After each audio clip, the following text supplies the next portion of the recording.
Karnataka special BC బెలే bath నిజంగా spice and comfort ని ఇష్టపడే వాళ్ళకి పిచ్చి పిచ్చిగా నచ్చేస్తుంది. చూసేయండి మరి. ప్రాసెస్ కొంచెం ఎక్కువే, కానీ ఇష్టపడిన దానికోసం కొంచెం కష్టం తప్పదుగా మరి. బిసి బెలే బాత్ పౌడర్ కోసం ముందుగా ఒక పాన్ లో 2 టేబుల్ స్పూన్స్ మినపప్పు, 2 టేబుల్ స్పూన్స్ పచ్చిశనగపప్పు వేసి ఓపికగా మంచి అరోమా వచ్చి రంగు మారే వరకు వేయించి తీసి పక్కన పెట్టుకోవాలి.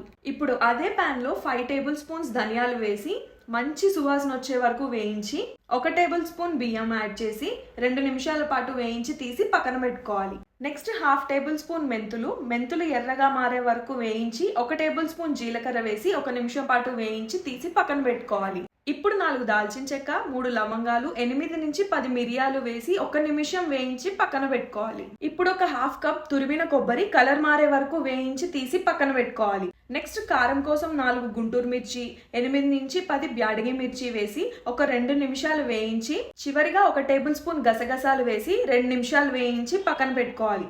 ఈ మసాలాలన్నీ వేడి మొత్తం చల్లారిపోయాక మాత్రమే మిక్సీ చేసుకోవాలి. ఈలోపు ఒక చిన్న నిమ్మకాయ సైజ్ అంత చింతపండుని నానబెట్టుకోవాలి. ఇప్పుడు ఒక కుక్కర్ లో ముందే వాష్ చేసుకున్న 1 కప్పు రైస్ కి 1 కప్పు కందిపప్పు, అలానే తరిగిన 7 నుంచి 8 బీన్స్ ముక్కలు, 1 క్యారెట్ ముక్కలు, 2 చిన్న బంగాళదుంప ముక్కలు, 1/2 cup green peas, 1/2 table spoon పసుపు, రుచికి సరిపడా ఉప్పు, 5 కప్స్ వరకు వాటర్ వేసి చివరిగా 1 టేబుల్ స్పూన్ ఆయిల్ వేసి మీడియం టు హై ఫ్లేమ్ మీద 3 విజిల్స్ వచ్చే వరకు ఉడికించుకోవాలి.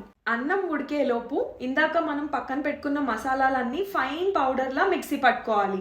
ఈ పౌడర్ ని ఎయిర్ టైట్ జార్ లో స్టోర్ చేసుకుంటే ఎప్పుడు కావాలంటే అప్పుడు యూజ్ చేసుకోవచ్చు. ఇప్పుడు ఒక పాన్ లో 2 టేబుల్ స్పూన్స్ గీ, 1 టేబుల్ స్పూన్ ఆయిల్ వేసి ఆయిల్ హీట్ అవ్వగానే కొన్ని జీడిపప్పు ఎర్రగా అయ్యే వరకు వేయించి తీసి పక్కన పెట్టుకోవాలి. ఇందులోనే 1 టేబుల్ స్పూన్ ఆవాలు, 1 టేబుల్ స్పూన్ జీలకర్ర వేసి 20 సెకండ్స్ ఫ్రై చేసి కొంచెం కరివేపాకు, 2 పచ్చిమిర్చి చీలికలు, 1 ఎండుమిర్చి, కొద్దిగా ఇంగువ వేసి మొత్తాన్ని కలిపి 1 టొమాటో ముక్కలు, 20 సాంబార్ ఉల్లిపాయలు వేసి 2 మగ్గగానే 1 చిన్న క్యాప్సికమ్ ముక్కలు వేసి మూత పెట్టి 10 మినిట్స్ పాటు మగ్గించుకోవాలి.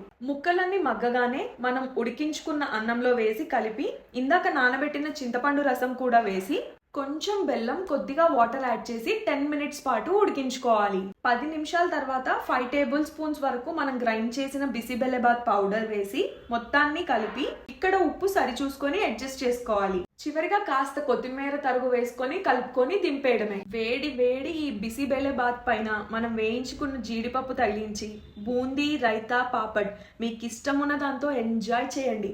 అలానే వీడియో నచ్చితే లైక్. ప్రియాంకకి రసాయిని తెలుసుగా మీకు.